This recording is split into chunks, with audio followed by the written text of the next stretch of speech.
cette première maison. Comme j'imagine beaucoup d'entre nous, beaucoup de personnes qui nous écoutent, j'ai commencé à la louer pour les vacances, pour les extras, voilà. Et j'ai fait ça pendant quelques années, sans jamais penser qu'un jour, ça deviendrait une activité principale. Bonjour à vous et bienvenue dans ce nouvel épisode de la saison 2 du podcast Les Clés du Gîte. Je suis Laura, toulousaine installée dans le Lot depuis 3 ans et propriétaire du gîte de groupe Le Moulin de Bernard. J'en avais marre de n'avoir personne avec qui parler de mes galères administratives, de passer des jours entiers à faire du ménage et ne croiser personne. Alors j'ai décidé d'aller à la rencontre d'autres professionnels comme moi. Équipée de mon micro et d'un casque sur la tête, j'enregistre les témoignages d'hôtes passionnés et passionnant. Mais ce n'est pas tout. Cette année encore, j'interviewe également des experts qui partagent sans limite leurs connaissances et conseils avec vous. Et parce que jamais 203, cette année ce sont 3 épisodes par mois, avec la découverte d'une marque, d'un prestataire ou d'une initiative. Qui sait, ce sera peut-être votre prochain partenaire. Comme toujours, vous retrouvez les coordonnées de mes invités dans les notes de l'épisode. Enfin, j'ai énormément de plaisir à lire tous vos super messages et avis que vous me laissez sur Apple Podcast ou sur Instagram. Alors merci à vous de faire grandir le podcast et surtout, n'arrêtez pas. Vous me demandez souvent où je puise toute mon énergie et je dois vous avouer mon secret.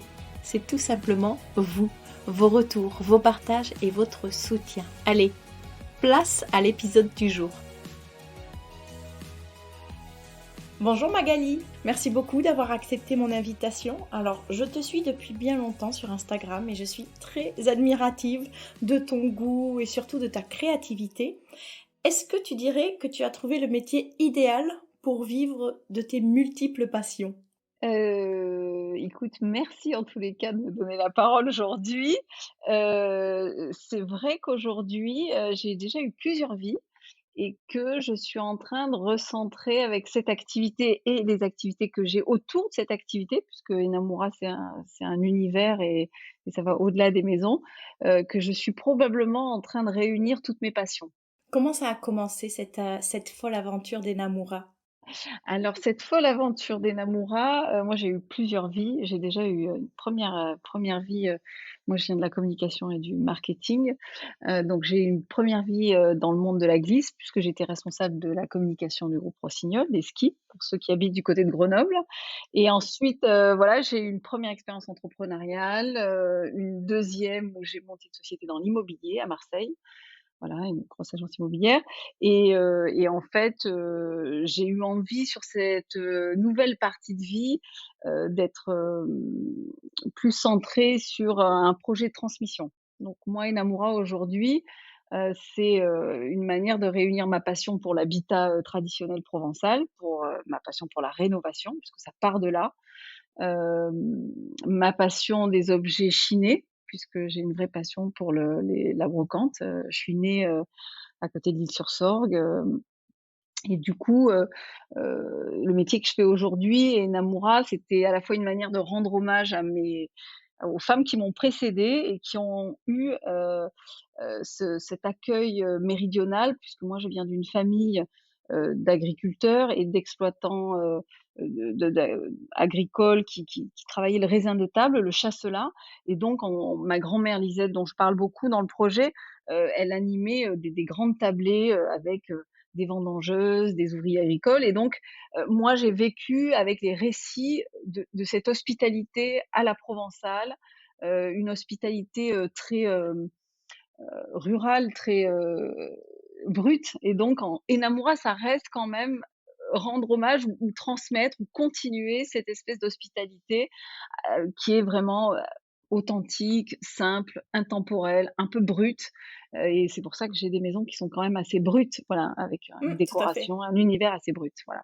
Donc le projet, il vient de là, c'est cette volonté de rendre hommage, aux femmes qui m'ont précédée, qui ont souvent pas été, valorisées comme entrepreneuses, puisqu'elles étaient derrière leur mari. Et même quand mon grand-père est parti à la guerre, c'est elle qui tenait les terres, la maison, le personnel et quand il est revenu, elle s'est effacée à nouveau.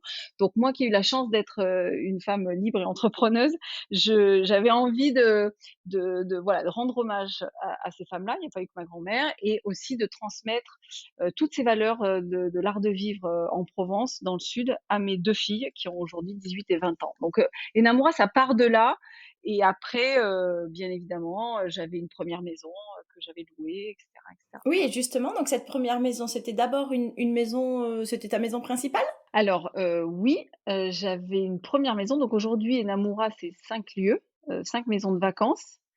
Hem, donc la première, elle est, à côté de L'Isle-sur-la-Sorgue, c'est la maison dans laquelle j'ai élevé mes filles. Donc c'est une maison qui est, que j'appelle aujourd'hui la maison de village. Elle est adossée à la colline À et Saumane? donc c'est une mais voilà, Saumane de Vaucluse, sous le château où a été élevé le marquis de Sade et donc cette première maison, comme, j'imagine beaucoup d'entre nous, beaucoup de personnes qui nous écoutent, j'ai commencé à la louer pour les vacances, pour les extras, voilà et j'ai fait ça pendant quelques années, sans jamais penser qu'un jour, ça deviendrait une activité, principale Eh oui. et donc ensuite, il y a eu d'autres maisons et heu et donc la particularité, c'est que ce sont mes maisons et que je vis en fait dedans. Donc j'ai du mal, voilà, je vis dans toutes ces maisons, donc toutes ces maisons ont abrité mon univers. Ce sont pas des maisons que j'ai à la base construites pour ça.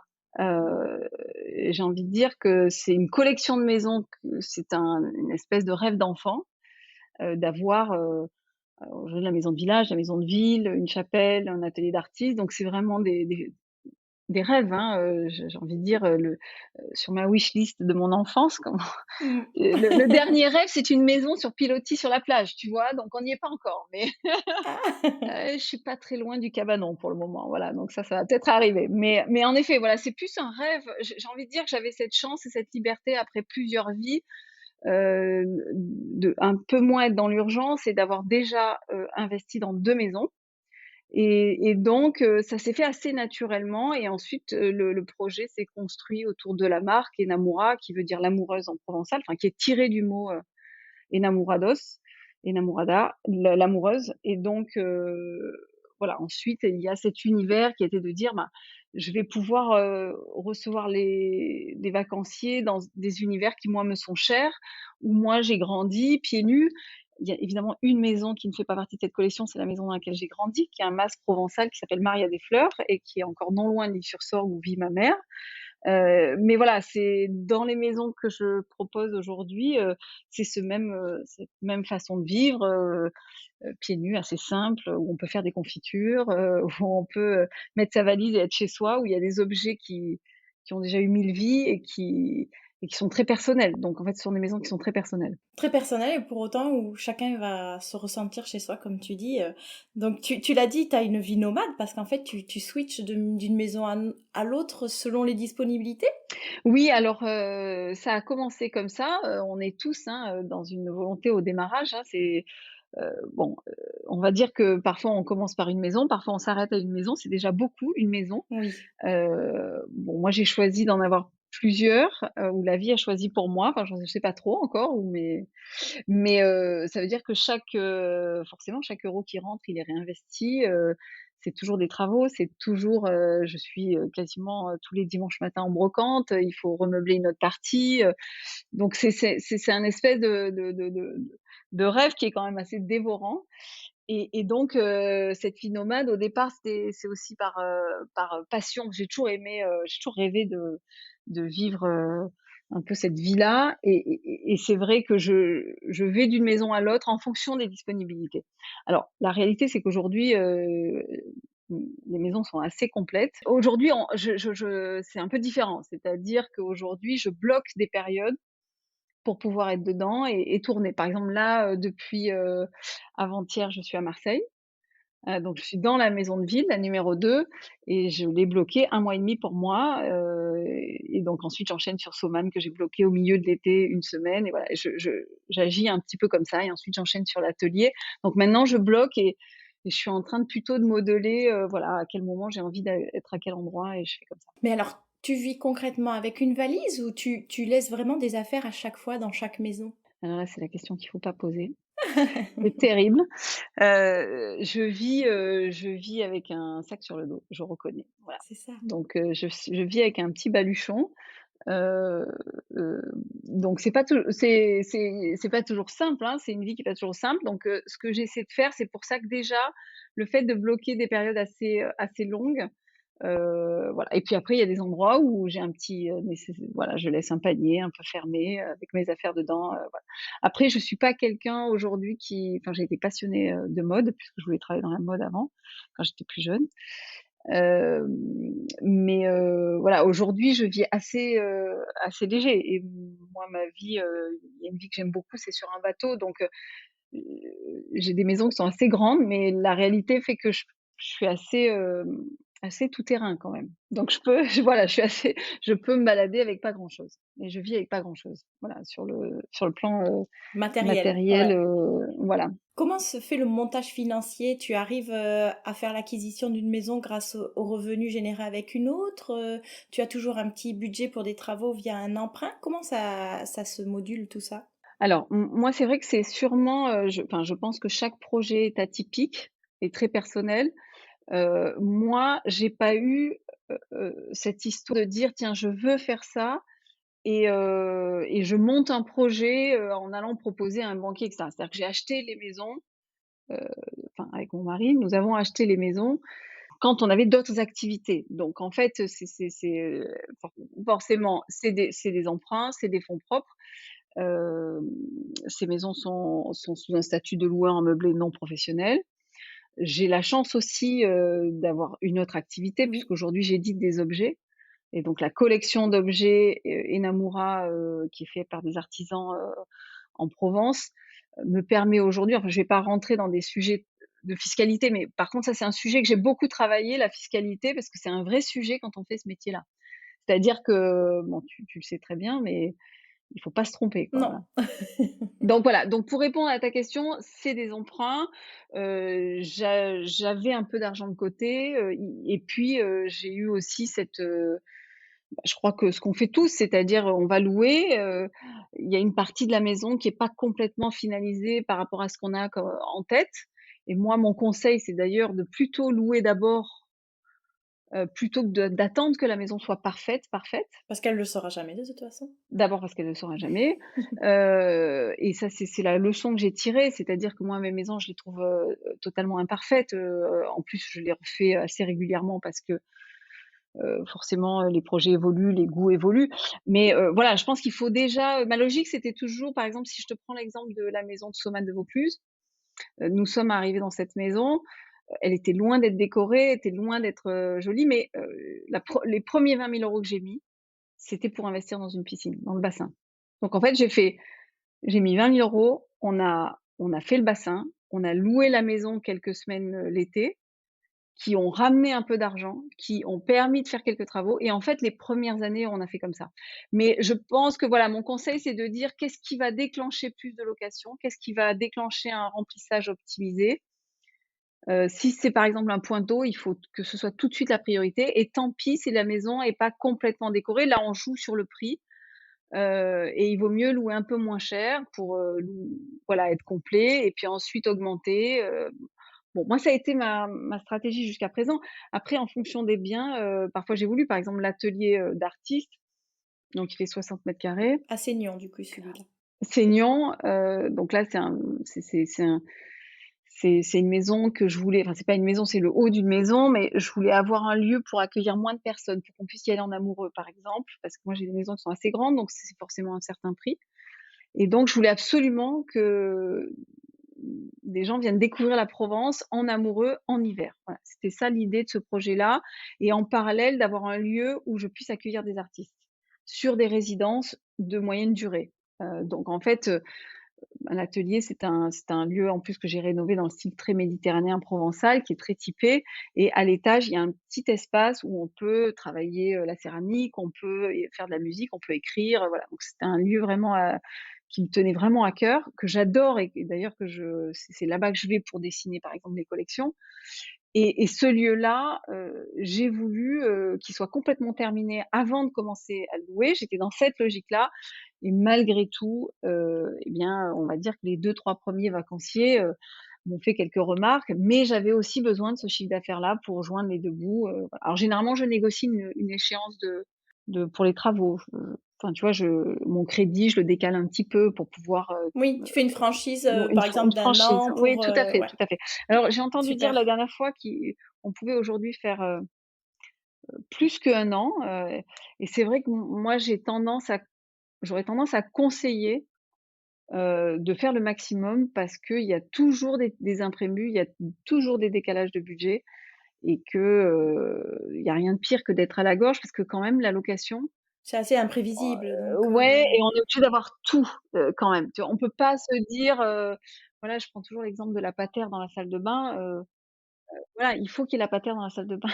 Voilà, on peut pas. mais tout à fait, oui, je suis tout à fait d'accord. Il y a peut-être d'autres détails qu'on peut, comme tu disais, remettre à plus tard, si c'est vraiment sur la personnalisation, la décoration, mais tout ce qui est utile et pratique doit être, c'est indispensable et doit être prêt. Exactement, exactement, et puis, on est tous avec des degrés d'exigence différentes. Alors, c'est vrai que moi, j'ai une clientèle qui aime la déco et qui vient aujourd'hui, Oui, pour ton style aussi, pour, pour le style.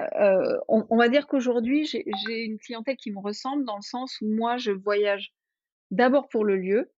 Là, par exemple, ce week-end, je suis allée dans les Cévennes et donc je vois d'abord un lieu qui me fait envie et ensuite je me dis: «Ah bah tiens, il est dans les Cévennes, c'est formidable».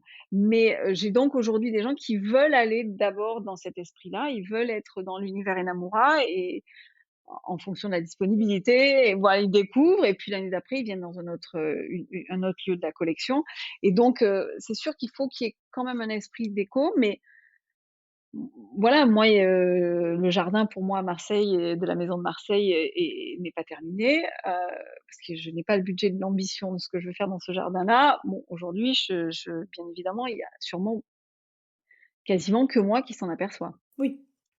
Donc voilà, je pense qu'il faut, c'est bien avoir un peu de recul entre ce qui est vraiment indispensable et c'est la fonctionnalité, et des fois, il y a des choses qui peuvent être remises à plus tard. Est-ce que tu dirais que Olivier, ton mari, il te permet un petit peu des fois ce recul-là? Est-ce que lui, il peut t'apporter, ce regard qui est peut-être pas prioritaire sur certaines dépenses, certains travaux?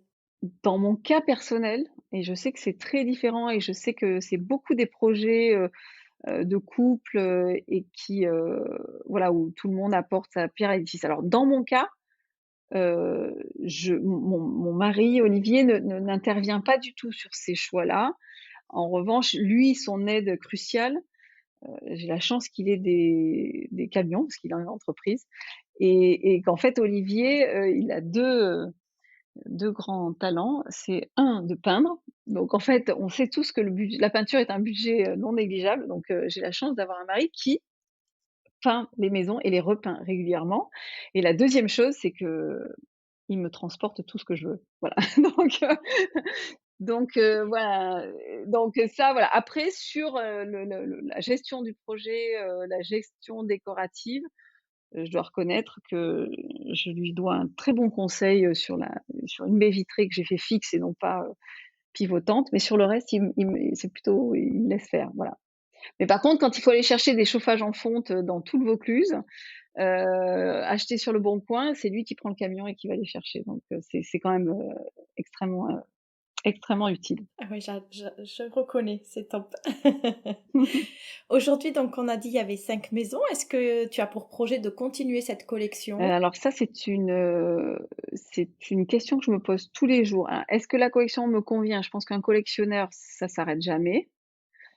Donc si, comme le projet, comme je t'ai dit, c'est plus une passion un peu folle et irraisonnée, non, j'ai envie de dire qu'aujourd'hui la collection n'est pas terminée et qu'à vrai dire, elle sera, je sais pas si enfin, voilà, aujourd'hui j'ai envie d'une bergerie, j'ai envie, d'un cabanon dans les Calanques, hem, voilà, bon, non, l'envie, j'en aurais toujours envie.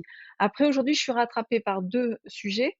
Le sujet financier, c'est comment je poursuis. Quand je dis: «Je suis rattrapée», bon, il faut savoir quand même que l'immobilier est quand même quelque chose de très attractif, donc c'est pas là où on a du mal à trouver du financement, parce que là, évidemment, on parle de financement de société, c'est plus un bien personnel, mais voilà, donc là, trouver des fonds pour développer, par exemple, Enamura sur la partie immobilier, c'est pas ce qui est un frein aujourd'hui, mais ça veut dire qu'il faut accepter de rentrer là-dedans. Moi, je vais voilà, on va dire, j'ai quand même déjà plusieurs vies derrière moi et c'est quand même, plutôt qu'est-ce que j'ai envie de contraintes, de pression, pour les années futures. Et la deuxième contrainte, que tu vas comprendre immédiatement, c'est la gestion. C'est la gestion, c'est-à-dire qu'aujourd'hui, moi, je suis sur 3 lieux, donc j'ai 3 équipes différentes, et que, la gestion, si tu veux être vraiment au niveau de tes exigences, c'est extrêmement lourd et que je ne sais pas si, voilà, je pense qu'il y a beaucoup de gens qui nous écoutent qui ont une maison, parfois des maisons d'hôtes ou un gîte ou bon, c'est déjà très lourd. Bon, là, à 5, je peux te dire que c'est déjà, très, très prenant.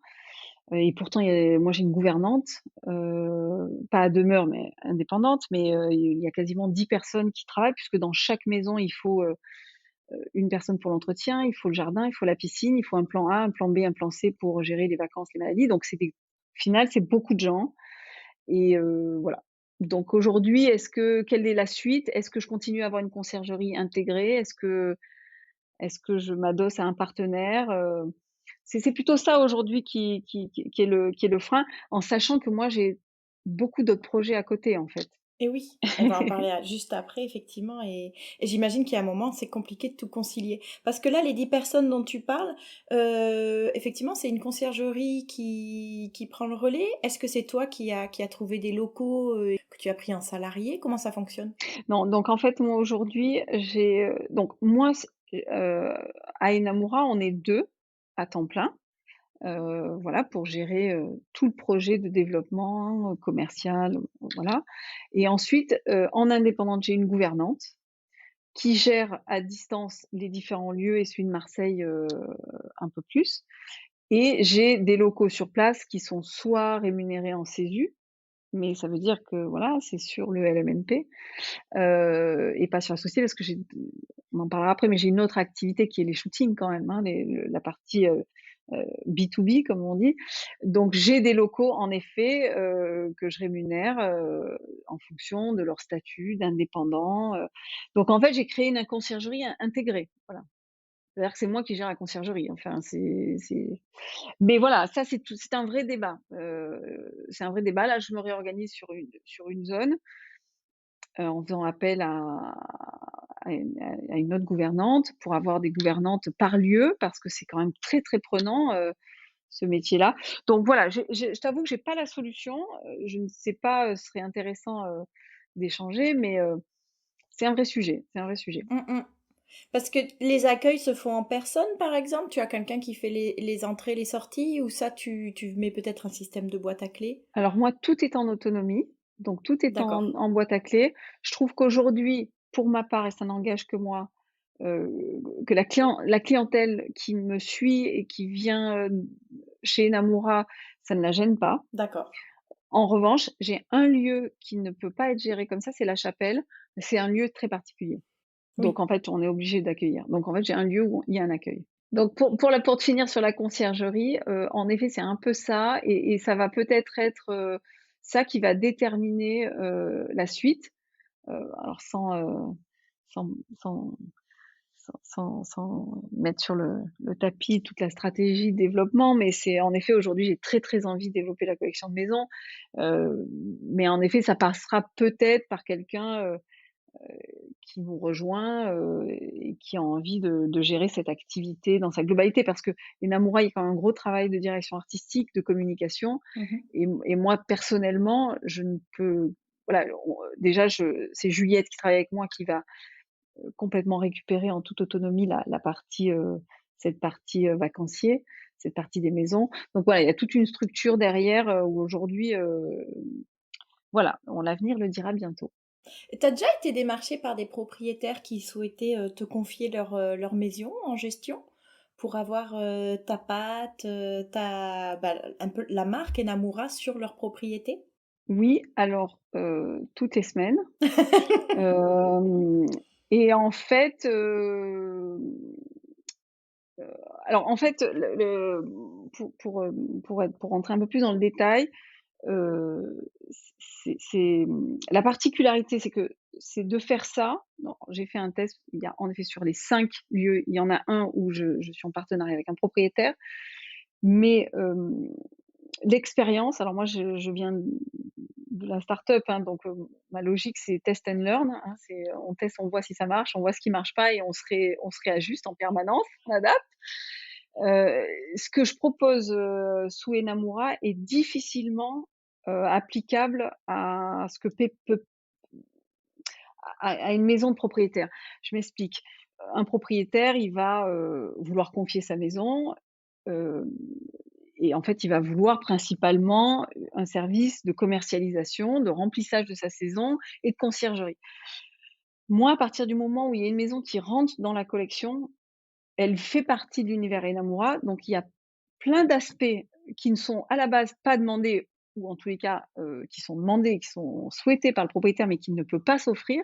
C'est, bah, que la maison soit déjà, proche de l'univers, donc si elle est pas proche de l'univers, ça veut dire qu'il faut refaire des travaux, ça veut dire qu'il faut la décorer. Comme je te disais tout à l'heure, moi, toutes les maisons ont mes collections personnelles d'objets, donc ça veut dire que si demain j'avais une maison d'un propriétaire, il faudrait que je la redécore ou que je l'adapte, parce que c'est vraiment pas du tout il y a plein de concepts comme ça qui marchent très bien, qui fédèrent. Il y a des gens qui font des choses formidables avec des collections de maisons qui sont très différentes. Moi, Inamura, c'est, tu vas d'une maison à l'autre, il y a un lien, C'est tu es les chez mêmes moi, codes. Ouais, ouais, ouais. voilà, c'est les mêmes codes. Donc en fait, pour faire ça et pour respecter cette direction, artistique que je veux, eh bien, il y a ce travail-là, il y a un travail de lancement, il y a un travail de storytelling, de mise en place, de mise en scène, avec la presse, enfin, il y a tout un sujet qui devient extrêmement coûteux, que je fais pour mes biens parce que évidemment le profit n'est pas le même, mais qui serait pas du tout. Donc en fait, il y a d'autres possibilités de le faire, mais pas forcément avec des propriétaires, plutôt avec des investisseurs qui auraient envie de dire: «Ben, voilà, j'ai tant d'argent, fais une maison Enamura» et puis après c'est des deals. Mais en tous les cas, aujourd'hui, c'est impossible pour moi et j'ai fait le test et je m'aperçois que c'est absolument pas rentable de le faire pour d'autres propriétaires. Le choix des maisons, c'est des coups de cœur à chaque fois? Ah oui, oui et c'est beaucoup de chance. Ah oui, tu penses que c'est de la chance ou c'est parce que tu crées les opportunités? Moi, je Enfin, de dirais la chance et plutôt. de la chance et de la détermination, Oui, mais voilà. non, il y a quand même non, mais je vais te dire, moi, j'ai eu, une, une agence immobilière à Marseille pendant 10 ans. Enfin, j'étais actionnaire et j'ai monté une agence immobilière, on était 2. Hem, j'ai eu la chance de tomber sur cette maison à Marseille qui est quelque chose de totalement inespéré. C'est en plein centre de Marseille à Vauban et il y a absolument j'ai fait aucune concession, il y a un jardin, une terrasse, un garage 4 places, enfin, je veux dire, c'est quasiment, introuvable aujourd'hui. Bon, je l'ai trouvé en visitant une maison à côté, en faisant parler, heu, le propriétaire de la maison que je visitais, mitoyenne et qui était un petit peu bavard. Après moi, c'était mon métier de poser des questions et donc en fait, j'ai compris qu'à côté, c'était en friche et qu'il y avait quelque chose qu'il fallait creuser. Donc après, j'ai creusé. Mais il y a quand même une part de chance. J'ai loupé, voilà, on loupe tous des maisons. Faut pas croire, je pense que tous les gens qui nous écoutent, à un moment donné, ont loupé une opportunité, en ont trouvé sûrement une meilleure derrière. Mais, il y a à la fois du coup de cœur, à la fois tout d'un coup, on engage tout ce qu'on a pour l'avoir. Parfois, on a des déceptions, parfois financièrement, on n'y arrive pas. Donc il faut recommencer, il faut pas être désespéré, mais il y a aussi plein de maisons que j'ai pas eues, Mmh. voilà. C'est vrai, on voit que ce qui se concrétise, mais on n'imagine pas derrière, qu'il y en a peut-être eu plein, des visites et voilà, des opportunités qui n'ont pas été saisies, quoi. Ouais et puis, tu le racontes très, très bien et tu le enfin, tu le traduis très, très bien, mais forcément notre métier, c'est de montrer que tout va bien. Bon, moi j'ai fait quelques alors je suis, hélas, présente à 10 de ce que je voudrais sur les réseaux sociaux et puis j'ai beaucoup, beaucoup d'histoires de rénovation à raconter, qui plaisent beaucoup d'ailleurs. Quand je le fais, c'est là généralement où il y a un engouement le plus important, mais heu, on en a tous, bavé, des ronds de chapeau, à mourir sur ces maisons, sur les maisons et parfois sur les plus petits lieux. Moi, à Marseille, j'ai dans la maison, il y a une cabane au fond du jardin, une cabane de pêcheurs. Bon, elle doit faire 15 carrés. La maison, fait 180 carrés. Je pense que j'ai plus transpiré et j'ai passé plus de mois sur ces 15 carrés que sur le reste. Voilà, donc je pense qu'il y a quand même un peu de chance et puis beaucoup de détermination, hein, beaucoup de détermination quand Oui, même. ça c'est certain. Pour les travaux, justement, est-ce que tu as une équipe d'artisans maintenant avec laquelle tu as un certain lien et une relation de confiance et qui intervient sur les différents projets? Est-ce qu'à chaque fois tu changes? Est-ce que tu fais toi-même une grande partie des travaux? Alors, je vais commencer par ta dernière question. Je vais casser le mythe tout de suite. Hem, Moi, je superviser des travaux, dessiner une maison, faire les approvisionnements, piloter tout ça, piloter le budget, c'est tellement de travail, heu, que non, je ne fais rien de mes mains à proprement parler. D'accord. C'est-à-dire que déjà, quand je suis sur un projet de rénovation, je pense que tout le monde l'a vécu, hem, s'il y a quand même des délais à respecter, pour suivre les équipes et faire en sorte qu'elles aient, le robinet dans les temps Ah oui, oui. et que ce soit un robinet pour, le placo si c'est du placo ou de la pierre si c'est de la pierre. Ça, c'est juste pour la blague pour ceux qui se sont trompés et qui Qui s'en mordent les doigts parce que ou ça ceux qui ont commandé en Chine de la robinetterie qui est arrivée avec 6 semaines de retard et que ça a bousillé leur chantier. oui. Voilà, donc petit conseil, achetez d'abord la robinetterie avant de commencer votre chantier. Non, du coup, voilà, moi je fais rien ou quasiment rien de mes propres mains. Je sais que je suis très admirative des gens qui le font, et par contre, je n'ai pas toujours les mêmes équipes, je n'ai pas toujours eu les mêmes équipes. D'accord. C'est très triste, mais on s'aperçoit qu'on fait un chantier, 2 chantiers, parfois 3 chantiers et puis la relation avec son se distend ou se après moi j'ai eu des super maçons, qui viennent du Portugal, qui sont repartis dans leur pays, voilà, donc c'est non, hélas, je rêverais d'avoir une équipe, qui me suit encore pour les 10 ans à venir. Pour l'instant, j'ai pas réussi ce miracle. Ce sera peut-être le prochain. Ah, peut-être le prochain. Après, j'ai des gens quand même qui me suivent, qui sont de confiance, mais pour l'instant, je sais pas, on verra. Et en termes, bah, justement, aspect comptable, législation, et cetera, est-ce que tu avais fait le choix de te faire accompagner? Est-ce que c'était, pour toi très simple, que tu as su trouver les informations facilement? Alors, j'ai commencé en demandant à droite à gauche, j'ai commencé en faisant seule, et puis assez rapidement, on s'en est plus sorti. Enfin, Et quand en oui, fonction du volume, ça commence à être bien assez sûr. lourd. La législation, c'est quand même un sujet, assez complexe. Le sujet du LMNP, donc loueur meublé non professionnel, qui à un moment donné peut basculer en loueur meublé professionnel en fonction, bon je vais pas réexpliquer les règles, mais il faut les connaître. Heu Tout ça, il y a un moment où on a dû se faire accompagner d'un cabinet comptable. Alors j'ai une personne, en or aujourd'hui qui m'accompagne et mais comme je suis pas toujours disciplinée ou surtout toujours très, très, dispersée par 1000 activités, j'avoue que je peux y passer 15 jours à m'isoler quelque part, pour tout mettre, d'équerre à la fin de l'année. Donc voilà, ça c'est non, mais il faut être quand même très rigoureux, je pense qu'en fonction du volume, je pense que ça vaut le coup de se faire accompagner. Je trouve pas ça très, très cher. Voilà. Aujourd'hui, je trouve que l'accompagnement que Oui, le j'ai, rapport qualité-prix, c'est mouais, pour le nombre de j'espère que mon cabinet comptable ne m'entend pas, mais voilà, je crois que je dois payer 150 € aujourd'hui ou 200 €, mais par mois pour un accompagnement qui est quand ah même oui! assez lourd, quoi. Et qui est pas lourd, voilà, qui est pas lourd, bon, j'aurais pas dû dire le prix, peut-être que je suis complètement à côté de la plaque, en fait. Ben non, c'est très peu cher. Voilà, Tu as attention, trouvé vraiment non, le bon cabinet. attention, je paye, des sommes beaucoup plus importantes pour, la société, à côté, Bien sûr, voilà, mais bien pour sûr. le LMNP, je m'en sors pas mal. Génial. Aujourd'hui, tu es uniquement sur de la réservation en direct ou tu es aussi présente sur des canaux de distribution, ou des annuaires? Alors, je suis, présente sur Airbnb depuis longtemps. D'accord. J'ai été dans des agences au démarrage. Je te parle de ça, il y a longtemps, hein, quand, j'ai commencé. Ensuite Airbnb, a fait un travail formidable, donc c'est devenu, incontournable. Donc j'ai arrêté les agences, j'étais 100 Airbnb. Moi, je me suis pas beaucoup dispersée. D'abord, moi, je loue à la semaine et au week-end, donc de toute manière, on n'est pas sur de la nuitée. Donc c'est quelque chose de très différent. Donc, Airbnb voilà, répondait à mes attentes. Ouais. Mmh. Je trouve que quand même, c'est encore un outil extraordinaire. Et plus récemment, comme j'avais de plus en plus, une communauté qui se développait sur Instagram, donc des demandes en direct, heu, j'ai, fait, une analyse des différentes plateformes de réservation, en direct, donc des différents channel managers et Mmh. donc j'ai fini par faire, le choix des Vivo J'ai vu que ça, j'ai oui. Mmh.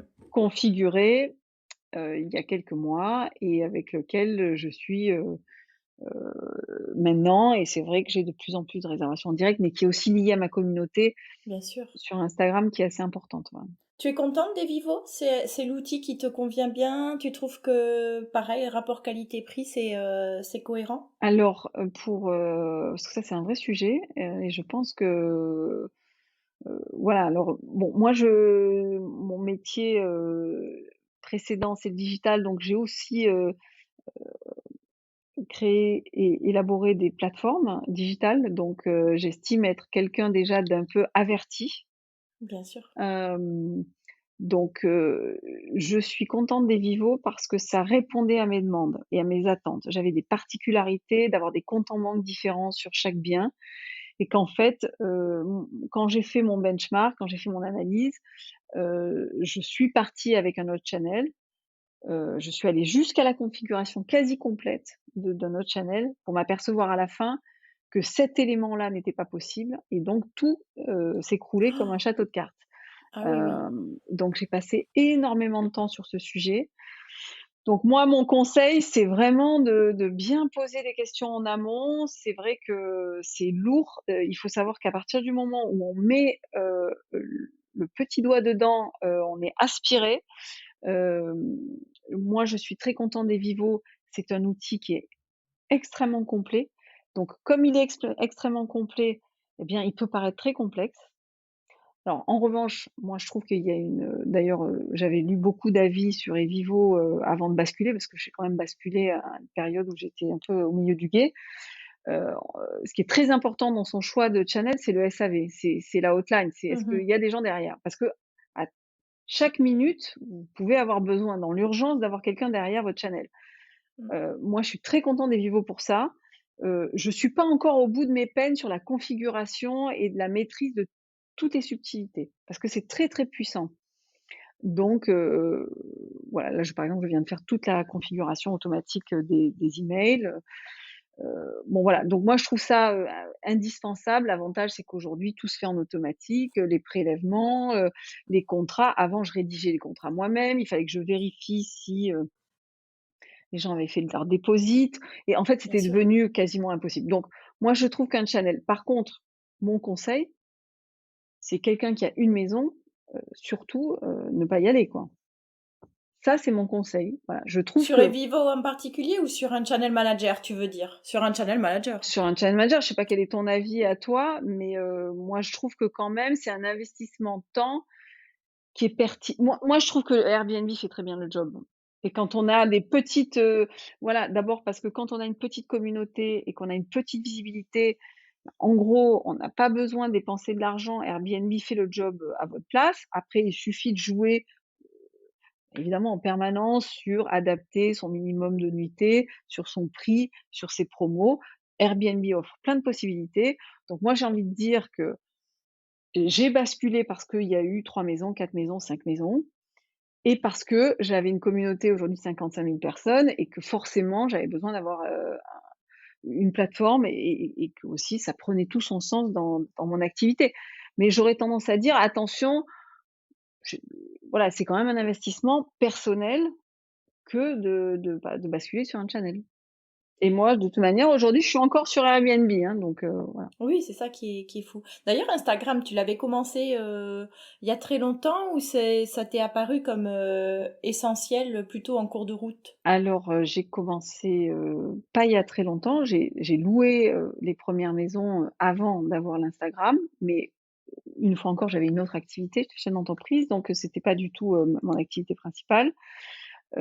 Moi, j'ai un avis assez tranché, sur Instagram. C'est-à-dire que moi, on était premier confinement, j'avais vendu et j'avais quitté ma précédente boîte, je n'avais pas d'activité, je ne savais pas ce que j'allais faire et en guise, entre guillemets, pas de divertissement pendant le confinement, mais de me dire quand même: «Magali, ton métier, c'est quand même la communication et tu pas foutu de faire un Instagram, tu pourrais quand même te bouger 5 minutes et le faire», et j'ai fait l'Instagram et j'avais le temps, confinement, j voilà, après j'adore faire de la photo, j'adore, ça reste mon métier de faire, voilà, de raconter des histoires.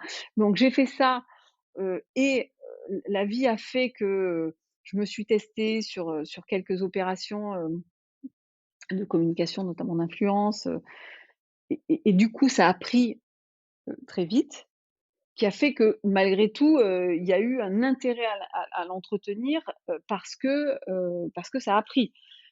Moi, je trouve que c'est beaucoup, beaucoup de travail Instagram. Donc moi, ma logique, pour mes amis, que j'accompagne, à titre amical dans leurs projets, c'est faire un Instagram vitrine, c'est indispensable, parce que, ne serait-ce que pour voilà, rechercher, aujourd'hui, il vaut mieux avoir un Instagram vitrine qu'un site internet presque, hein, Tout à fait. C'est une galerie, formidable. c'est la galerie. Donc il faut avoir ses stories à la une, ce que je n'ai pas moi personnellement, mais que c'est toujours plus facile de donner des conseils que Oui, des c'est ça. personnels, mais la visite de sa chambre 1, sa chambre 2 et de sa maison, les environs, les bonnes adresses, et d'avoir fait voilà, un feed sympathique où voilà, faire quelques stories de temps en temps, mais j'ai envie de dire que monter une communauté, c'est un métier du quotidien. Donc si votre activité quotidienne, c'est de gérer cette maison, Ce sera pas compatible. bah, si vous avez qu'une maison et que vous faites ça à plein temps, vous pourrez faire de l'Instagram.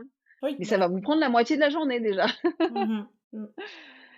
Voilà, donc moi je sais pas quel est ton point de vue là-dessus? Moi, je trouve qu'Instagram reste indispensable. C'est un outil gratuit formidable de mise en avant, de publicité, on va dire, et de visibilité, donc je trouverais ça dommage de s'en priver. Après, il faut être conscient de l'aspect chronophage que ça représente et je pense que si on n'est pas très, si ça nous parle pas déjà de base, il faut pas se forcer pour autant. Il faut y trouver du plaisir dans tous les cas et mais d'un autre côté, je peux pas négliger, tout l'intérêt que ça peut apporter à l'activité. Non, voilà, c'est-à-dire que moi je pense qu'aussi comme toi que c'est indispensable. Je pense que si on n'est pas, on se sent pas à l'aise avec de la photo, avec du texte, avec cet outil-là, il vaut mieux confier la mission ponctuelle de faire son Instagram vitrine plutôt que de le faire soi-même et de mal le faire parce que la sanction, elle est quand même assez, immédiate. Aujourd'hui, où on est quand même, voilà, où il y a des gens qui font des choses formidables, hein, quand même sur Instagram. Et ensuite, en effet, comme tu dis, c'est-à-dire que c'est chronophage. Donc moi qui aujourd'hui, c'est vrai qui ai 1000 activités et qui à la fois s'il y a une vraie vocation à le faire puisque voilà, mon projet de cœur, c'est de continuer à développer les collections d'objets, de luminaires.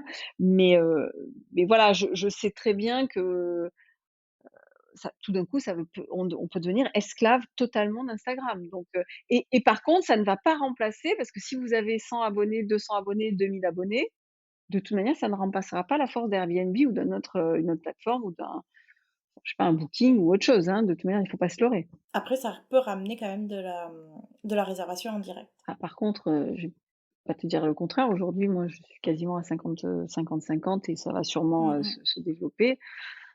Moi, je suis d'ailleurs en train d'étudier d'autres façons de commercialiser de manière plus événementielle, plus ponctuelle, puisque moi, les maisons sont complètes quasiment 6 mois à l'avance. Mais donc tu vois, après j'ai d'autres problématiques aujourd'hui, mais une fois encore, j'ai pas la problématique des nuitées moi, donc mais c'est vrai que moi, j'ai des problématiques de clients qui reviennent et qui s'y prennent pas à l'avance et du coup, j'ai plus de place pour eux. Donc moi, aujourd'hui, il y a tout du coup, c'est comment fidéliser, comment pas décevoir, Et oui. ma communauté, en fait. Donc en fait, c'est quasiment de garder des phases ouvertes. Par exemple, j'en ai ouvert une ce matin, je l'ai pas encore annoncé, mais j'ai gardé cette phase pour que tout d'un coup, il y ait quelqu'un qui puisse au dernier moment se dire: «Tiens, j'ai aussi l'opportunité». Sinon, il y a des gens, ils me disent: «Mais attends, la maison de Sauman, il faut la réserver, l'année d'avant». Mais je dis: «Oui, en janvier, c'est fini, c'est complet pour l'été». Donc ça, c'est des problématiques qui sont très particulières aux maisons et de la grosse saisonnalité. Mais mais Instagram, c'est formidable et puis surtout, Instagram, offre une autre possibilité, enfin, les plateformes aussi, c'est le B2B. c'est les shootings, voilà. Donc ça, c'est en effet une autre activité. Tu en fais beaucoup aujourd'hui? Oui, oui, oui, aujourd'hui Ça complète, les locations, plutôt dites de loisirs? Effectivement et donc ça permet de compléter sur des périodes plus basses ou même pas? Puisque finalement tu aurais quand même, des réservations, sur ces périodes-là? chaque bien a sa spécificité, hein. Bon, aujourd'hui, Marseille, c'est devenu ça a explosé totalement, donc c'est une ville aujourd'hui qui n'est plus saisonnière, quasiment plus.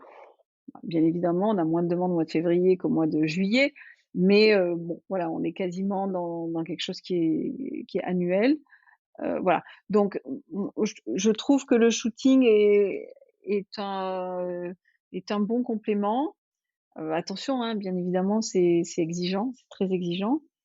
Hem, donc voilà, après moi aujourd'hui, par exemple la maison de Marseille, c'est aussi une maison qui, aujourd'hui est le siège social de la marque. C'est aussi, le showroom, c'est aussi là où je reçois, des clients architectes, c'est, l'endroit où on travaille avec les équipes. Donc, par exemple, voilà, je suis obligée aussi de la garder, de la fermer aux vacanciers, mais je peux du coup, la garder, en journée puisque je loue à la journée pour les shootings. Donc c'est quelque chose de complémentaire. On peut pas dire que les maisons pourraient tourner que sur du shooting, ce serait complètement, mentir. On n'est pas sur du 50-50 du tout, ça reste, mais voilà, c'est sûr qu'aujourd'hui, dans le concept Enamura, c'est une partie, non négligeable. C'est toi qui démarches les marques ou c'est elles qui te contactent? On va dire qu'à 90 jusqu'à il y a pas très longtemps, c'était les marques qui me contactaient, Airbnb, Instagram. On a, développé donc, depuis que Juliette m'a rejoint, une démarche plus proactive sur ce domaine-là. Mais en fait tout se rejoint. C'est-à-dire qu'aujourd'hui, moi dans mes différentes activités, il y a beaucoup de synergie. Donc, je voilà, on fait très peu en fait, on fait très peu de prospection. D'accord. On me demande souvent, comment, positionner son tarif pour les shootings parce que les chambres d'hôtes, les gîtes sont de plus en plus sollicités, dans pour cette initiative. Est-ce que tu aurais des conseils à donner pour, savoir, comment construire sa grille tarifaire propre, aux journées de shooting? Ça suit la même règle, que toute la enfin, que tout positionnement tarifaire, c'est une question d'offre et de demande, c'est une question de marché. Donc en fait, il faut faire son benchmark, c'est-à-dire que, combien se louent les autres maisons, qui sont autour, s'il y en a, ou combien se loue, une autre maison dans une autre région que la mienne. Voilà, il faut avoir une petite idée. Puis après, il faut faire un premier tarif et puis, c'était très rapide, hein, parce que c'est des négociations à chaque fois, donc enfin à chaque fois, ça dépend, mais bon, voilà. Et puis après c'est là aussi c'est du test and learn. Tu vas mettre en place ton tarif, tu vas le tester la première fois. J'ai envie de dire, il faut pas être figé sur les premières fois. Nous, aujourd'hui, on connaît notre prix, mais parce qu'on a, 2 ans d'expérience. Heu, bon, on sait qu'on n'est pas très élevé. Heu, mais aussi, on est sollicité par des marques, au profil complètement différent. Pour certaines, ça va être, exorbitant, d'autres, ça va être, normal, donc tout dépend aussi après de ce que vous voulez faire, voilà, là, après on rentre dans des tactiques commerciales. C'est-à-dire que, moi, j'ai envie de dire, si vous voulez faire du shooting, bah, au début, vous testez et puis voilà. Après, il faut pas se leurrer, hein, c'est un gros investissement personnel et c'est un coût, hein, donc il faut pas non plus baisser pour qu'à la fin ce soit pas rentable. Moi, il m'est arrivé, on a voilà, il y a eu sûrement des shootings que j'ai fait à perte parce que ça c'est un certain coût de, mettre en place un shooting. C'est pas tout à fait le même coût non plus. C'est justement, qu'est-ce que tu proposes comme service? Est-ce que tu fais du traiteur? Est-ce qu'il y a une personne, dédiée toute la journée pour pouvoir répondre à toutes les questions et avoir un rôle peut-être un peu de gouvernante? C'est quand même un accompagnement plus important. Donc déjà, il y a u un accueil et un au revoir, un check-in et un check-out. Bon, ce que moi je ne fais pas pour les vacanciers, mais parce qu'il y a une présentation de la maison, il y a une vérification, il y a une prise de bon si le déposit n'a pas été enfin bon, il faut le récupérer, il faut faire un check à la fin de la journée. Évidemment, nous aujourd'hui on accompagne, on fait de la le mot est un peu fort, mais on fait un peu de production. C'est-à-dire que, on a évidemment les coordonnées d'un maquilleur, on a les coordonnées, du coiffeur, on a, des documents spécifiques, pour les shootings, pour que les gens puissent se projeter, on a des conseils sur la luminosité pour le photographe, on peut répondre à différents appels, celui, du photographe, de la direction artistique, bon, c'est voilà, on peut réceptionner de la marchandise en amont, tout ça, c'est une logistique, voilà. Mmh. D'accord. Et puis il y a des gens qui font ça très bien, qui font aussi, carrément la cuisine, le catering.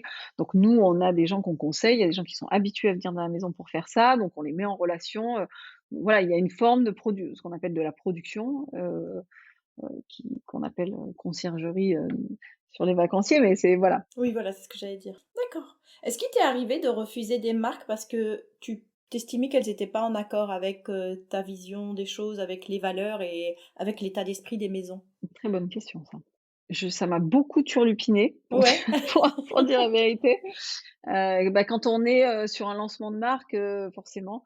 Alors moi, ce que je dirais, c'est qu'on est souvent très surpris parce que sa maison, shootée par différentes marques, elle ne se voit quasiment pas, enfin on ne la reconnaît quasiment pas. Et oui. Donc déjà, ça a été assez rassurant pour moi de me dire: «Tu vas pas être obligé de faire une sélection qui malgré tout, soyons francs, on est là pour parler, heu, ça coûte très cher, de développer des maisons, donc on a besoin de beaucoup d'argent. Donc les shootings, c'est aussi une manière de dire: «Bah tiens, je fais réparer le liner ou je fais, la salle de bain supplémentaire».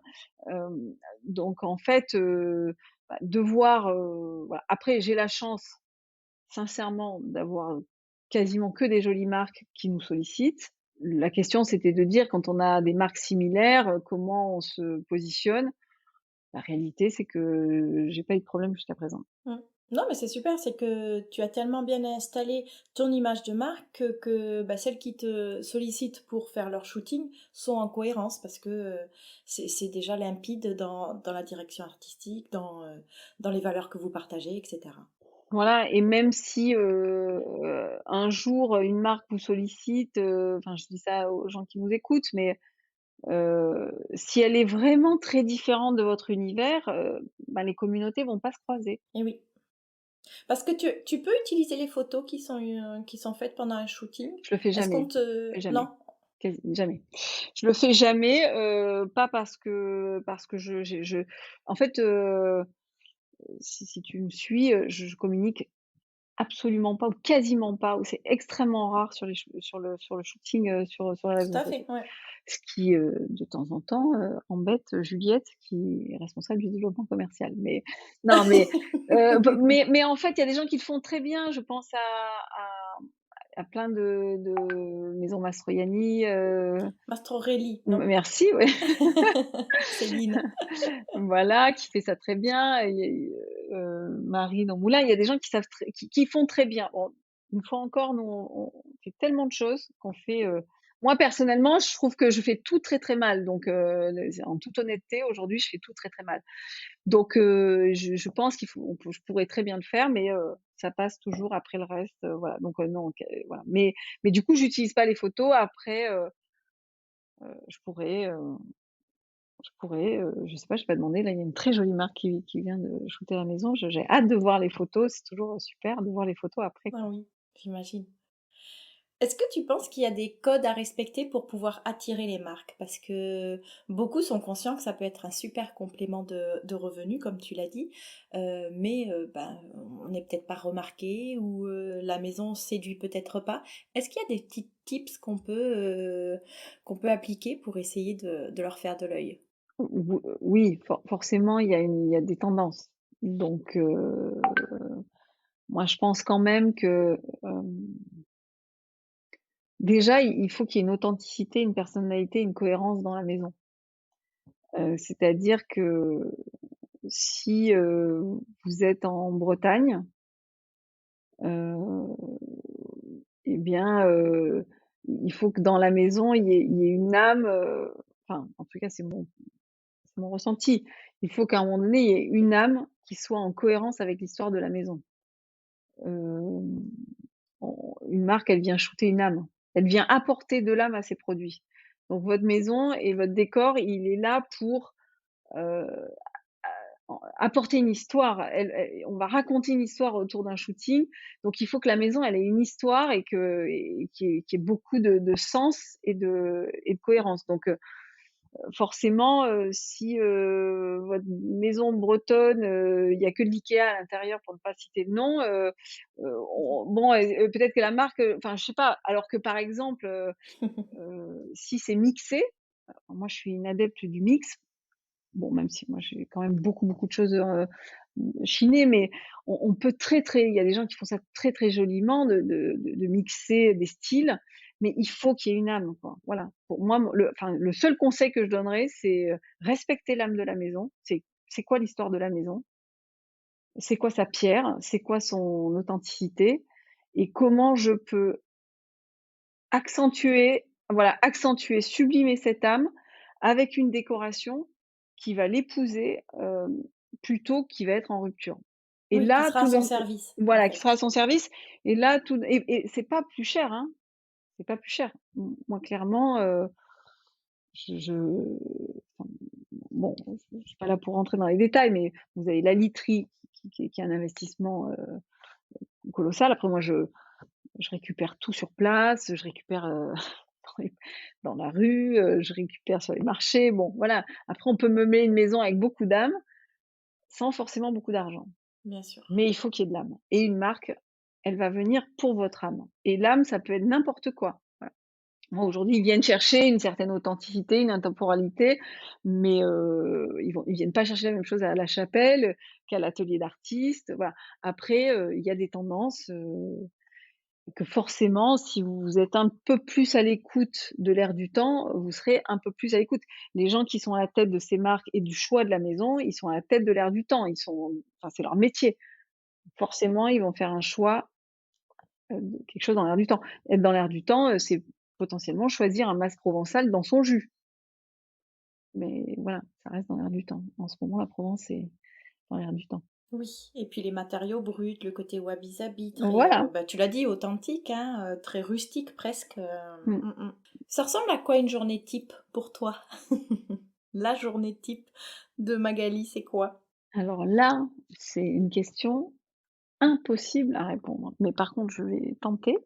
Non, mais moi, alors, déjà, je me réveille assez tôt, heu et je travaille dans mon lit jusqu'à à peu près 9 heures.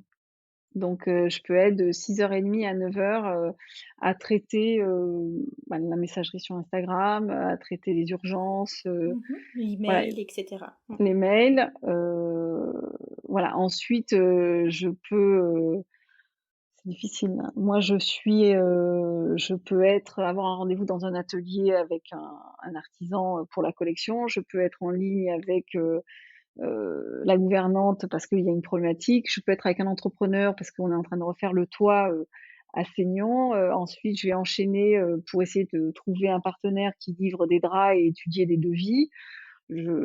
Voilà, ensuite il y a, de la communication, ensuite il y a la comptabilité. Bon, tu le dis très bien, tu le résumes très bien. Je pense qu'il y a pas de métier plus divers et variés. Enfin, voilà et comme moi je rajoute, je fais des guides, il y a de la communication, il y a des partenariats, il y a des collabs, il y a un réseau de distribution, il y a maintenant des là on va exposer les objets dans un musée, enfin voilà donc moi c'est voilà, moi ça part, un peu dans tous les sens quand même, voilà. Et Juliette me dit: «Tu n'as pas de routine, en fait». Non, j'ai pas de routine. Mais tu Je t'imposes fais plein aucune de trucs. limite Sur mes idées, sur des opportunités, sur, non, sauf quand la vie vous rattrape, ouais. et je pense qu'elle me rattrape de temps en temps, et qu'en effet, je pense qu'il faut quand on est entrepreneur, on peut faire 24/24. Quand vous avez une maison d'hôte ou une maison de vacances, c'est pareil, c'est 24/24. Quand vous êtes passionné, c'est 24/24. Si vous réunissez les 3, alors là, c'est voilà. Donc en effet, j'ai pas de limite. Heureusement, j'ai des enfants, j'ai des contraintes, j'ai un mari, j'ai des amis, donc il faut mais c'est vrai que c'est un peu, enfin, en tout cas, moi, aujourd'hui, je vais pas m'allonger là. mais c'est ma maladie à moi, voilà, de ne pas savoir m'arrêter.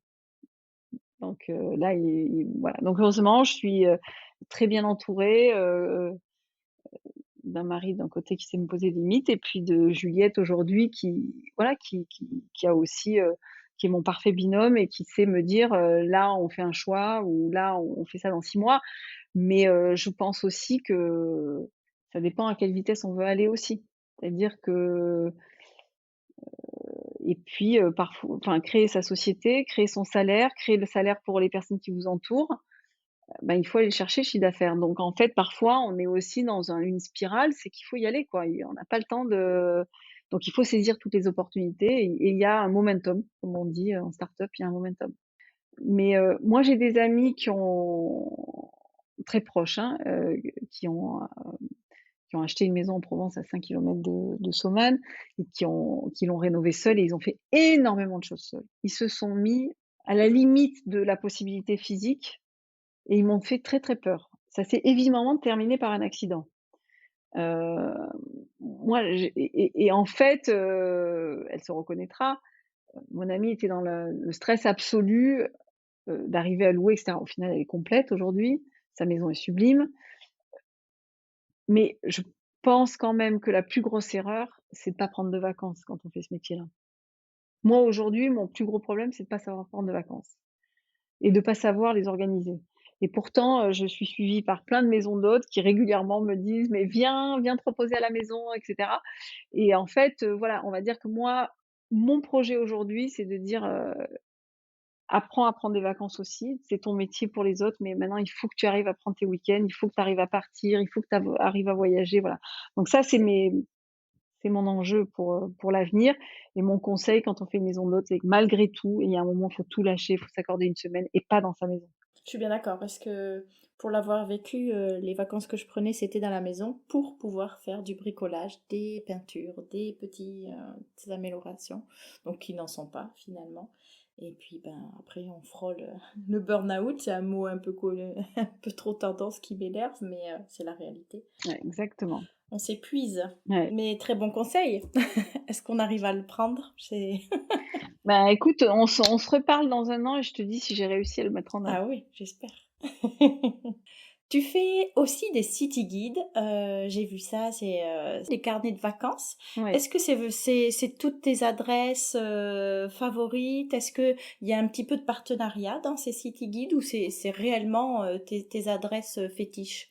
Alors, aujourd'hui, il y a 0 partenariat sur les guides Mmh. et même plus loin, c'est que c'est un formidable outil, que je n'exploite pas du tout aujourd'hui. Donc aujourd'hui, ces guides, ils sont venus même avant la collection de maisons et avant, la marque. Le guide, c'est un projet, parce que, on vient pas dans ce métier-là si on n'aime pas recevoir les gens et donner, des conseils sur sa région. Donc en fait, j'étais déjà noyée de demandes. Moi, j'ai pour habitude de raconter que ma mère, quand j'étais petite, elle prenait les gens en stop, elle leur filait les clés de la 2 chevaux et puis elle leur griffonnait sur un papier tout ce qu'il y avait à faire en Provence. Donc je veux dire, ça vient de loin et par contre, moi, j'ai un principe ou plutôt, un défaut, mais je ne supporte pas de faire 2 fois la même chose.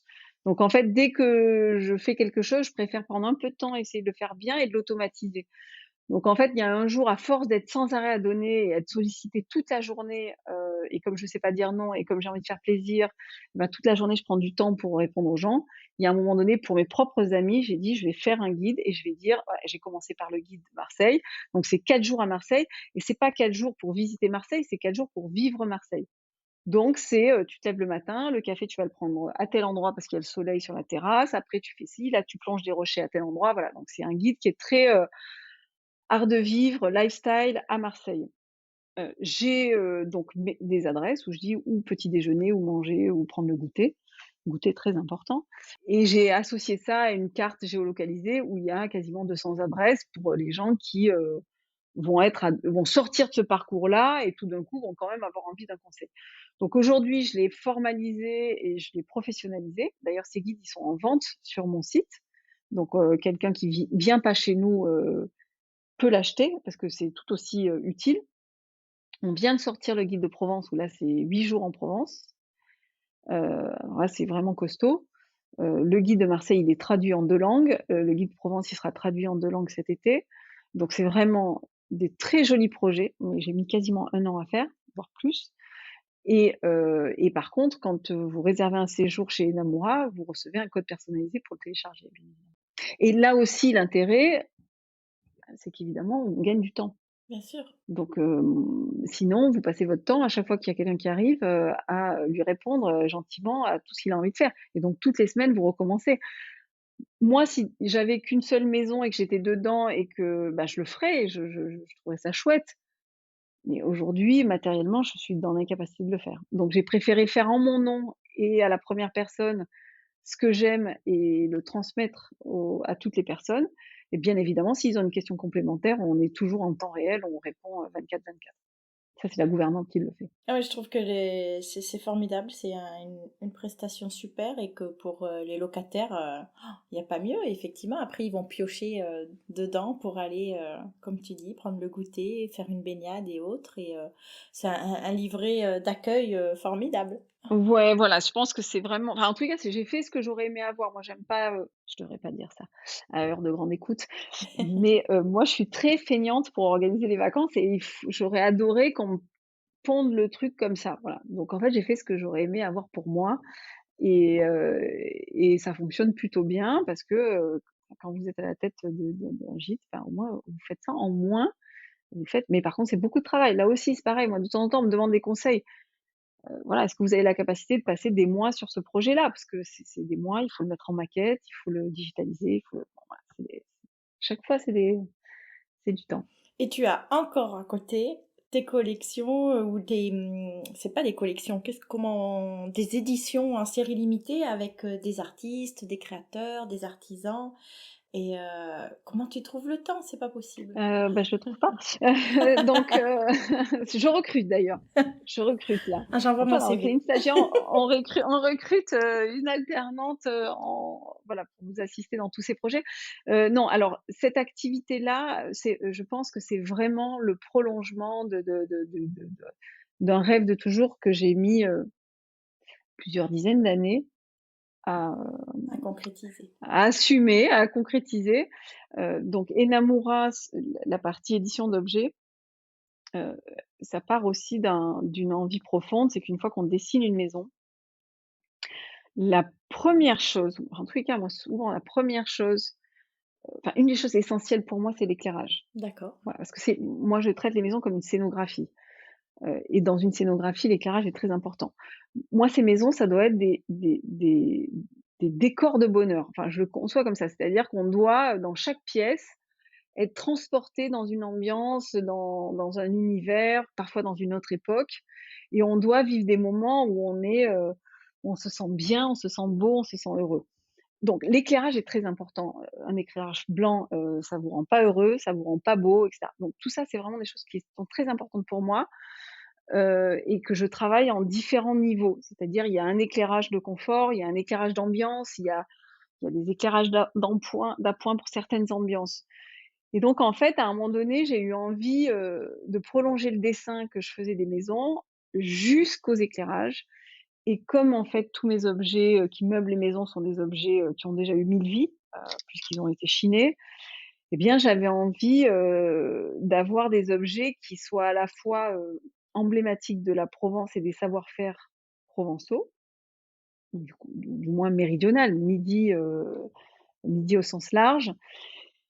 Et du coup, eh bien, j'ai fini par assumer, de dessiner ces objets. Donc je fais à la fois des collections permanentes que je dessine et que je travaille avec des artisans qui ont chacun un savoir-faire spécifique. Donc il y en a qui vont maîtriser le grès, chamotter, il y en a qui vont maîtriser la technique du tour, l'estampage ou frapper, les assiettes sont frappées. Et ensuite, je réinterprète des formes, soit que j'ai déjà chinées par le passé de ma collection personnelle, mais des formes ancestrales aussi, enfin des vraiment intemporelles plutôt qu'ancestrales, et je vais, les réinterpréter avec un savoir-faire différent. Donc, par exemple, la collection de suspension, Lisette et ses sœurs, en hommage à ma grand-mère et à ses 2 sœurs, Oui. Ursule et Yvonne, c'est des suspensions émaillées traditionnelles qu'on a tous vues dans nos granges ou dans nos cuisines. de nos grands-mères. Mais au lieu de les faire dans un métal froid, on les a faites en céramique, on les fait en grès, on les fait, aussi en tressage et donc du coup, ça leur donne une autre chaleur, une autre sensualité et quand on les met dans les maisons et bien, en fait, elles ne on a le sentiment qu'elles ont toujours été là. Donc ça, c'était vraiment, la ligne de conduite de cette collection de luminaires, puisqu'aujourd'hui, c'est quasi essentiellement des luminaires, et je fais, 1 fois par an des résidences d'artistes ou des collaborations avec des artistes, ou des artisans. Donc, on a fait une première collaboration avec Franca Atelier qui travaille aujourd'hui, qui on va dire qui redéveloppe la terre mêlée, qui a un savoir-faire ancestral d'Apt, là où sont les 3 lieux à Seignon. Donc j'ai aujourd'hui de la terre mêlée dans la collection permanente, comme la terre cuite qui est faite à Aubagne. J'ai fait récemment une collaboration avec, Marion Gros, la potière parisienne, qui travaille le grès et on fait des séries limitées numérotées de 48 pièces et voilà. Donc en fait, coexistent aujourd'hui des collections permanentes qui sont aujourd'hui vendues sur notre site internet, sur, des pop-up que l'on fait dans nos maisons ou, dans des lieux. Là, par exemple, on va être à l'hôtel Galifet à Aix-en-Provence tout l'été. Je peux pas tout dire, mais il y a plein de choses qui arrivent aussi derrière et voilà et là, on vient de lancer, une applique et on vient de lancer une collection en porcelaine. Donc là, c'est, de la porcelaine de Limoges, c'est fait à Limoges.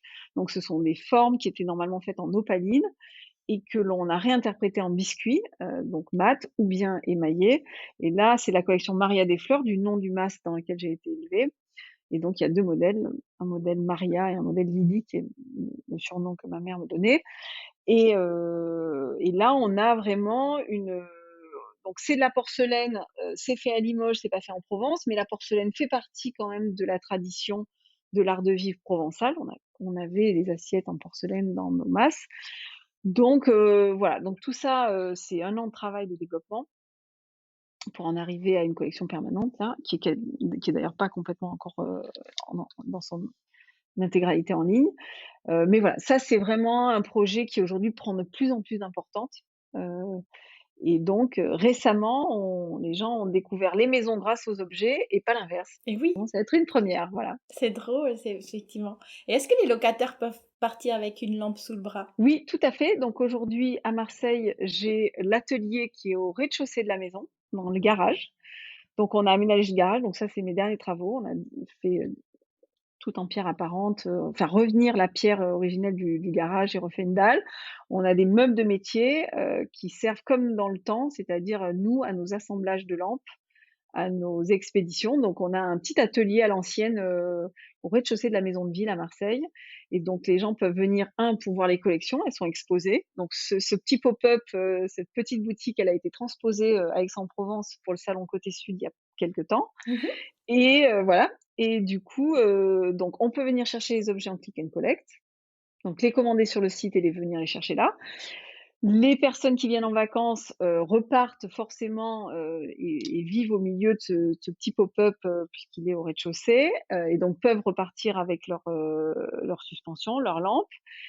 À Seignon, il y a le petit concepteur de Seignon, Julie, va avoir, les lampes. Donc en fait, les 3 lieux qui sont à Seignon pourront aller chercher leurs lampes et les objets Inamura, en partant ou en arrivant d'ailleurs. Voilà, donc tout ça prend forme petit à petit, oui. Superbe. Et puis, bon, il va probablement y avoir des points de vente dans pas longtemps. Ah! On a une exclue. Voilà, là, je vais voir si j'arrive à tenir à pas la dire jusqu'au bout, mais Super. dire qu'en septembre, il y aura un point de vente, parisien. Voilà, c'est dit. Ah, on a hâte, on a vraiment hâte de voir ça. Depuis le début, quelle a été la plus grosse difficulté à laquelle tu as été confrontée? Tu veux dire, sur quoi j'ai versé le plus de larmes de mon corps? Oui, de sang, de de larmes. Les travaux? Les travaux, ouais. D'une maison en particulier? Ou Oui, ouais.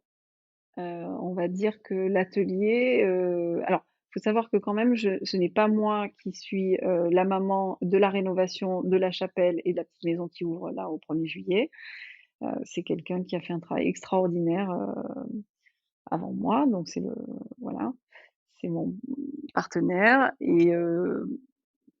mais sur les autres maisons, l'atelier qui est le plus petit lieu que j'ai, qui fait 60 m², dans lequel j'ai tout refait en plâtre et en bâti, tout à l'ancienne et pour plein d'autres raisons, j'ai fini par passer 2 mois en combinaison, au sol, à être tous les jours sur le chantier et à pas savoir si j'allais m'en sortir, voilà. Donc ça, c'est dur Et tu t'en es sortie. et pendant toute cette durée, je me suis dit: «Magali, rappelle-toi, dans 1 an, tu seras contente et ce sera joli». Voilà, parce qu'en fait, moi, mon doute, c'est que pendant toute la durée des travaux, comme je dessine et je rénove au fur et à mesure, je me dis: «Là, tu vas te planter».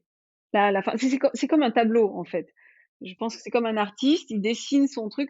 Moi, je suis pas archi d'intérieur, c'est pas mon métier. Bon, c'est vrai qu'aujourd'hui, à force, je commence à avoir une forme d'expertise, mais c'est pas mon métier. Donc en fait, il y a beaucoup d'improvisation, il y a beaucoup d'instinct et ben, on se plante, quand on fait quelque chose. On a tous fait, je sais pas moi, une peinture qui était pas la bonne couleur, voilà. Donc moi, je Bien sûr. fais des choses et je me trompe et en fait, réussir un joli tableau à la fin, ben, on a remis, un certain nombre de couches et de gouache par-dessus et donc parfois, je me trompe et comme je n'accepte pas que ce soit pas bien, bah, je recommence. Mais parfois recommencer, ça c'est très dur.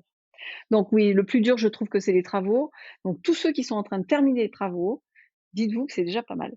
Et après, je trouve quand même que après, c'est un métier qui est difficile, hein, je pense qu'il faut beaucoup de gens le fantasment. Tu racontes ça très bien, tu mets très bien en garde, c'est un métier de liberté, quoique parfois c'est une liberté très relative. Donc je pense que j'ai plein de petits conseils qui me viennent à l'esprit, mais parfois on veut se faire plaisir, là en ce moment je suis sur un sujet, j'espère que bon, tout le monde ne va pas m'entendre, mais bon par exemple, on a envie d'avoir un carré de verdure, voilà, d'herbe. Bon bah, en Provence, un carré d'herbe, c'est beaucoup, beaucoup de contraintes parce qu'il va jaunir, parce qu'il faut le tondre, voilà. Donc je pense que parfois il faut s'alléger et se dire: «Attention, qu'est-ce que je fais? Oui, mais moi je veux accueillir, mais voilà, est-ce qu'au bout d'un moment tu vas pas saturer au point que le client il va arriver, tu auras envie de lui crier dessus, quoi?» Donc il faut vraiment se ménager quand même, il faut savoir et puis c'est pas voilà, moi aujourd'hui j'ai écrit des guides, j'ai passé du temps, j'y ai mis beaucoup de cœur. Ben, si quelqu'un il me voit pas à l'arrivée, il va me suivre sur Instagram, on va transmettre quelque chose différemment. On n'a pas besoin d'être en personne, c'est formidable bien évidemment quand, moi je suis là.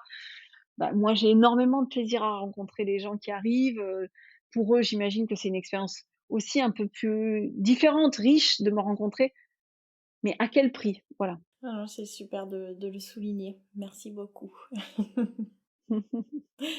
Bon, on va faire à contrario. Quel est ton plus beau souvenir jusqu'à aujourd'hui? Alors, écoute, je réfléchis, il y a, alors tu sais, moi je suis très émotive, hein, donc je fais quand même des maisons d'amour pour que les gens soient heureux, donc forcément, je suis, quelqu'un qui est particulièrement, dans l'émotion.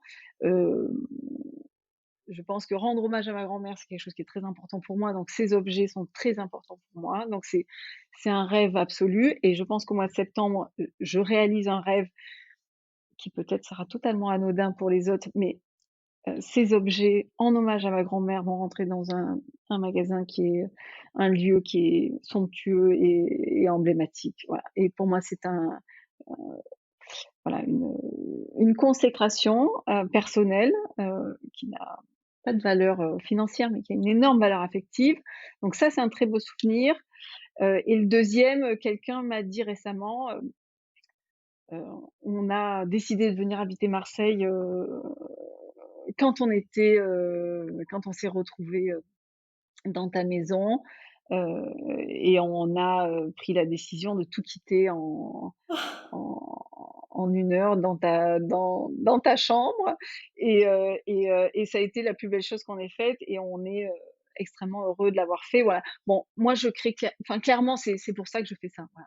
C'est pour qu'à un moment donné, il y ait des moments qui soient décisifs dans la vie des gens qui viennent ici et un moment décisif, ça peut être une bonne soirée, ça peut être, un moment qu'on s'accorde avec son mari, et où on peut avoir une discussion, ça peut être un moment, avec ses petits-enfants, parce que je reçois aussi beaucoup de familles avec des grands-parents, la maison de Sauman est vraiment faite pour les petits-enfants, voilà, la chapelle est un lieu absolument, hors normes, pour se retrouver en amoureux, bon, voilà, je fais ça pour ça quand même, voilà et donc ça, à chaque fois, je suis très sensible à ça. C'est magnifique.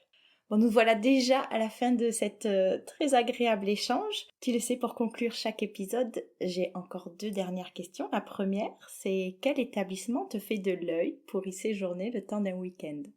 Alors, il y en a beaucoup et j'ai la chance d'avoir beaucoup de magnifiques établissements qui me suivent, mais je vais en citer 2 dans lesquels je ne suis encore jamais allée et qui me font vraiment de l'œil.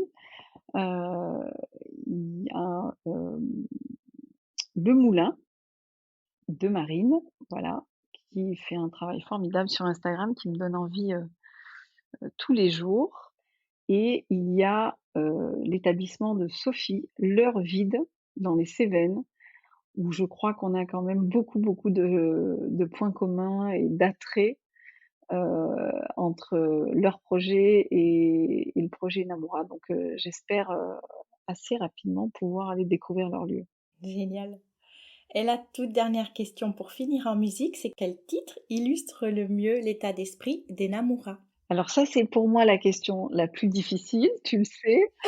J'ai eu du Oui. mal, mais ce matin, j'ai écouté, très fort une chanson d'Imani qui s'appelle Take Care, que j'aime beaucoup et qui, je pense, reflète bien et Namura, c'est une façon, de recevoir et de prendre soin des gens et de les aimer, au travers de nos maisons et de tout cet amour qu'on met dans nos rénovations, dans nos décors et je trouve que voilà, cette chanson Take Care, elle va très, très bien pour le projet Namora. Ah oui, je trouve aussi. Et elle fait écho aussi avec le conseil de prendre soin aussi de nous. Exactement. Et donc c'est parfait. Merci beaucoup Magali, c'était vraiment un plaisir de pouvoir recueillir ton témoignage. Je suis très heureuse et ben, j'ai hâte de découvrir les nouveautés des Namura. Mais tu es la bienvenue en tous les cas. Merci beaucoup. Merci de m'avoir accueillie sur ton podcast. Take care of the one you love. Take care of the one you need. Take care of the one who needs you most. Take care of the one you love. Psst, faut pas partir comme ça. Avant de se retrouver pour un prochain épisode, je vous invite à laisser un avis et 5 étoiles sur Apple Podcast ou à m'identifier sur Instagram. Promis, maintenant j'arrête de parler. Liwazaze tabu waona eshelea zenjema zahao wakubalile otilinde maudu.